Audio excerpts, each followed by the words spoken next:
नमस्ते, मी Manisha kitchen मध्ये तुमचं खूप खूप स्वागत आहे। आज आपण बनवणार आहोत वरईची भाकरी करणार आहोत। तर वरदाकीच पीठ घेतलेलं आहे बघा, मी 1 कप पीठ घेतलंय, त्याला चाळून घेऊया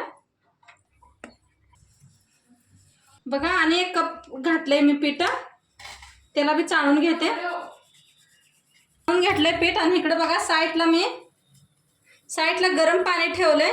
गरम पाणी छान उकळायला लागलंय आपलं। ह्याच्यात आपण थोडंसं असं खोलगट करून घेऊया। ह्याच्यात तेल घालूया म्हणजे छान होतील आपल्या भाकरी मऊसूत। गरम पाणी ओतून घेऊया थोडं। आता उलटण्यानं मिक्स करून घेऊया, हातानं पोळीला असं मिक्स करून घ्या बघा। आता मळून घेऊया वरदाकीच पीठ। हे मी रेडीमेड पीठ घेतलेलं आहे, तुम्ही घरात भी बनवू शकताय। मी मस्त पीठ मळून घेतलंय, चांगलं असं एकदम असं घासून मळा म्हणजे छान होतील भाकरी मऊ आपल्या। हे पहा असं बघा, गरम पाण्यातच मळा म्हणजे छान मळते पीठ आपलं। आता हे जे आपण किती भाकरी करायचे असं गोल गोल काढून ठेवूया म्हणजे बघा असं बघा, मी सगळे करून घेतलेत गोळे। आता खाली आपण वाळलं पीठ घालूया, वऱ्याचंच पीठ आहे। असं घालून हाताने थापून घेऊया, जशी आपण भाकरी करतो ना तशीच करायची शेम।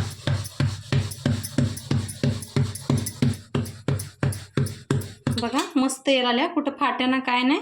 आता असंच उचलून थोडंसं आणि खाली पीठ टाकूया आणि याला दोन्ही हाताने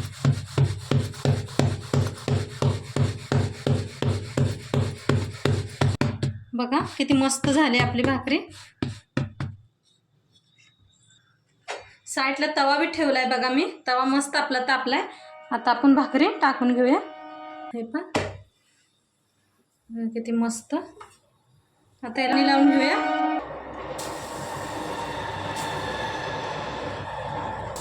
सगळीकडे लावा काट्याला हे पाणी। आता ह्याला पाणी लावलंय, पलटून घेऊया बघा किती मस्त झाले त्या। आता ह्याची बाजू चांगली शेकून घेऊया, तवून आपण दुसरी भी करून घेऊया। ती शेकायला लागले तवून आपण दुसरी भी करून घेऊया। आणि ह्या पिठाला जास्त लई मळून ठेवू नका, जेवढं आपल्याला पाहिजे तेवढंच मळून ठेवा, नाहीतर लगेच पातळ होतं हे पीठ। बघा आपली खालची बाजू मस्त शेकलेली आहे, मस्त भाजली आपली। आता ह्याला पलटून घेऊया आपण, अशा फुगा लागल्या मस्त।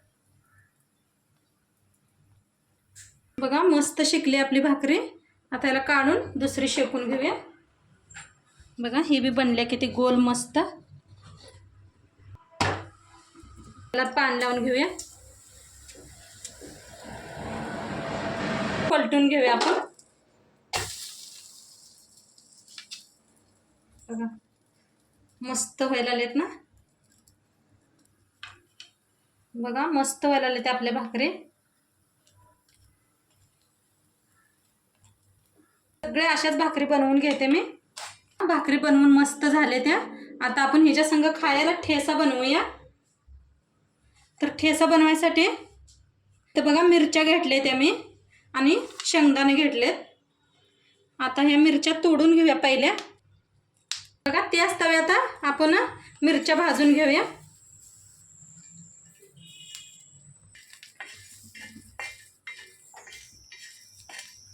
मी थोड्याच मिरच्याच करायला आल्या आणि हे जास्त तिखट आहेत मिरच्या म्हणताना थोड्या वापरले त्या बघा। मिरच्या चांगल्या भाजायला आल्या त्या, ह्याच्यात तेल ओतूया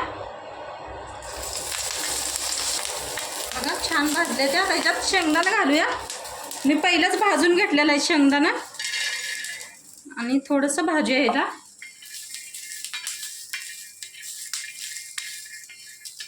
तुमच्यात जिरं खात असले तर जिरं भी वापरू शकताय बघा। आता मिरच्या शेंगदाणा छान भाजलंय, बघू शकताय किती काळसर मस्त भाजले मिरच्या। आता काढून घेऊया, खलबत्ता घेतलाय, खलबत्त्यामध्ये टाकून घेऊया शेंगदाणे मिरची।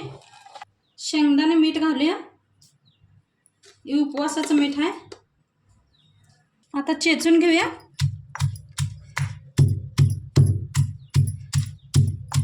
मस्त वाटलाय आपला ठेसा. मस्त लागते असं दाताखाली. जर लईच बारीक केलं म्हणजे नाही बरं वाटत. जर असं मोठं मोठं असलं म्हणजे छान लागते दाताखाली शेंगदाणे. भाकरी ठेवले त्या. आता ठेसा मस्त असा ठेसा. ठेशावर आपण तूप घालूया म्हणजे मस्त लागतं बघा. तुम्ही एकदा खाऊन असं. वरदाची भाकरी आणि ठेसा बनवून आपला तयार आहे. आणि नक्की सांगा तुम्हाला व्हिडिओ कसं वाटलं. चॅनलवर नवीन असाल तर चॅनलला सबस्क्राईब करा. आणि मस्त झाले बघा आपली भाकरी. मी तुम्हाला दाखवते. मस्त झाले बघा. छान झालेत एकदम मऊ सुटसुटीत. नक्की करून बघा. आणि पोट भरण्याचं ही आहे आपली भाकरी आणि ठेसा बी. तोंडाला चव येणारी रेसिपी आहे. नक्की करून बघा. आणि हे पीठ मी रेडीमेडच घेतलेलं होतं. तुम्हाला दाखवते बी. तुम्ही बी नक्की ट्राय करा. आणि व्हिडिओ कसं वाटलं नक्की सांगा. आणि चॅनलवर नवीन असाल तर चॅनलला सबस्क्राईब करा. उद्या भेटूया एक नवीन रेसिपी के साथ. तोंडपातूर बाय.